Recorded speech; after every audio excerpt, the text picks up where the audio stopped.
الحمد لله رب العالمين والصلاة والسلام على جد الحسن والحسين وعلى آله وأصحابه أجمعين أما بعد فقال الله تعالى قل لا أسألكم عليه أجرا إلا المودة في القربى.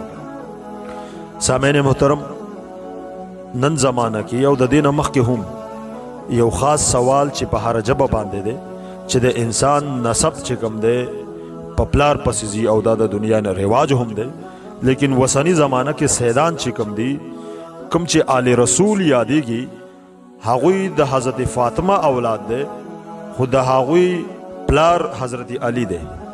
نو دوی ځان ته بنو علی ولې نه وایي، ځان ته آل رسول څنګه وایي؟ نو دا سوال یو د ساده لوح سیدانو نه اکثر علما عوام هر یو انسان تپوس کوي او هغوی په دې خبره باندې نه دي خبر، نه پوهیږي. دغه دپاره ما نن لږ ضروري ده چې به د قرآن او حدیث پرو سره د دغه سوال ازاله وشي. دا سوال وسنی نه دی بلکې د نن نه 1400 کاله مخکې خلیفه هارون رشید د حضور علیه صلات وسلام وم بچی د حضرت امام موسی کاظم نه کړی و. یو ورځ یې تپوس وکړو چې امام موسی کاظم تاسو خو بنو علی یئ، تاسو ځان ته آل رسول څنګه وایئ؟ نو حضرت امام موسی کاظم علیه السلام ته فرمایي چې ومن قرآن پاک کی یو آیات ته بسم الله الرحمن الرحیم ومن ذریته داوود و سلیمان و ایوب و یوسف و موسی و هارون وکذالک نجزی المحسنین و زکریا و یحیی و عیسی و الیاس. الله رب العزت په کائنات کې خپل یو مظهر خی، د کائنات تخپل یو قدرت خی چې عیسی علیه الصلاۃ والسلام بغیر د پلار نه پیدا کړي. نو په دې قرآن په دې آیات مبارکه کې د عیسی علیه الصلاۃ والسلام نسبت الله تعالی ابراهیم علیه الصلاۃ والسلام ته کړی دی.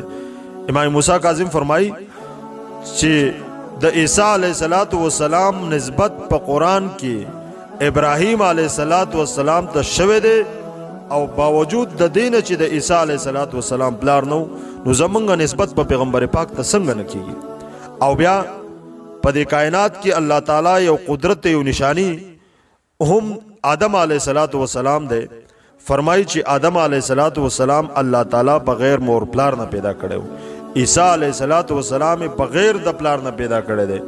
قرآن پاک کې بل ځای کې الله تعالی فرمایي ان مثل عیسی عند الله کمثل آدم. د عیسی علیه الصلاۃ والسلام مثال د الله تعالی په نسبت باندې د آدم علیه الصلاۃ والسلام دی، او هغه داسې چې آدم علیه الصلاۃ والسلام بغیر مور پلار نه پیدا کړی دی او عیسی علیه الصلاۃ والسلام بغیر پلار نه پیدا کړی دی. هم دغه شان الله رب العزت د حضرت اما فاطمه اولاد، د حضرت علی اولاد چې کوم سیدان دی آل رسول لی، د هغې نسبت الله رب العزت د پیغمبر پاک نه چلولی دی. دې سره په قرآن پاک یو بل آیات دی، آیات مباهله ته ویل کېږي. کله چې د حضور علیه الصلاۃ والسلام د نجران د وفد سره مباهله وشوه، مباهله کېدو واله وه، نو حضور علیه الصلاۃ والسلام ته کولا چیلنج ورکو چې اوس په د دې نه رستو مقابله نه کېږي بلکې مباهله به کېږي. او مباهله د هغې یو جدا تفسیر دی، هغه به بل وخت کې وشي. فرمایي چې فمن حاجک فیه من بعد ما جاءک من العلم فقل تعالوا ندعو ابناءنا وابناءکم ونساءنا ونساءکم وانفسنا وانفسکم. دی آیات مبارکه کې فرمایي چې الله رب العزت کله پیغمبر پاک مباهله لتلو نو د آیات نازل شو چې اوس په مقابله نه کېږي بلکې مباهله به کېږي. په دغه مباهله کې احادیث مبارکه کې هر تفسیر کې لیکلی دي چې په دغه کې ندعو ابناءنا و ابناءکم، موږ به خپل زامن راغواړو، تاسو خپل زامن راغواړئ. نو فرمایي چې په دغه کې د زامن څوک د پیغمبر پاک په یو لاس نه په ښي طرف باندې حضرت امام حسن دی او په چپ لاس کې چې کوم دی حضرت امام حسین دی. ونساءنا ونساءکم په زنانو کې سره حضرت فاطمه ده، وانفسنا وانفسکم او په سړو کې په نفس کې په ځان کې سره حضرت مولا علی دی. نو اوس د قرآن مطابق سیدان او آل رسول چې دي د دې مقابله کې چې کوم سړی راغلی هغه دروغجن دی. ولی قرآن پاک کې الله تعالی فرمای ثم نبتهل فنجعل لعنت الله علی الکاذبین.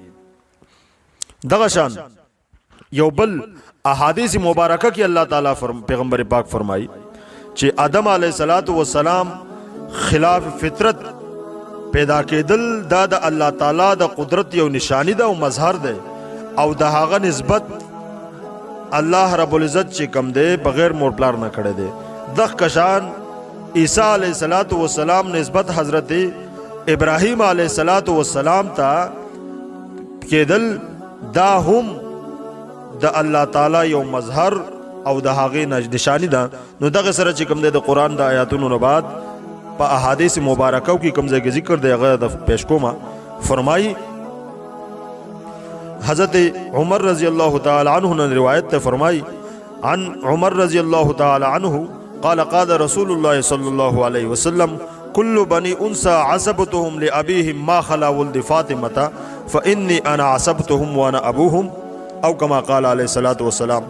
حضرت عمر فرمائی چې د حضور علیہ الصلوۃ والسلام نے روایت ته چې رسول الله صلی الله علیه وسلم فرمائی چې د هر بچی نسبت الله رب العزت دغه پلار ته کوي سیوای د اولاد فاطمه نه چې زه د په نسب کې ما او زه د دوی پلار ما.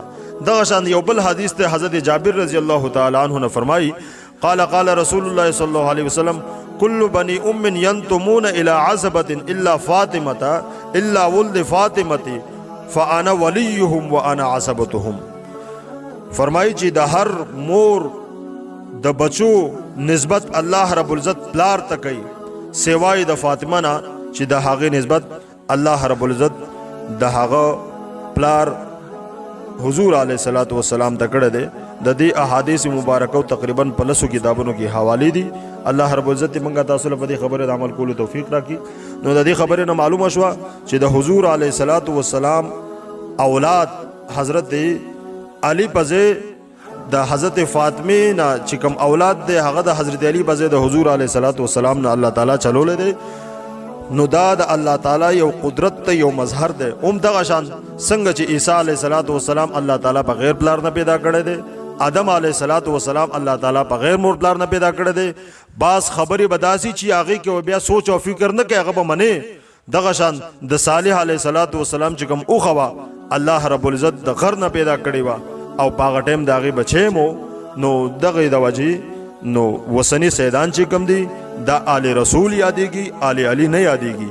او د هغې وجه دا ده چې قرآن او احادیث کې الله رب العزت د سیدانو نسبت پیغمبر پاک ته کړی دی.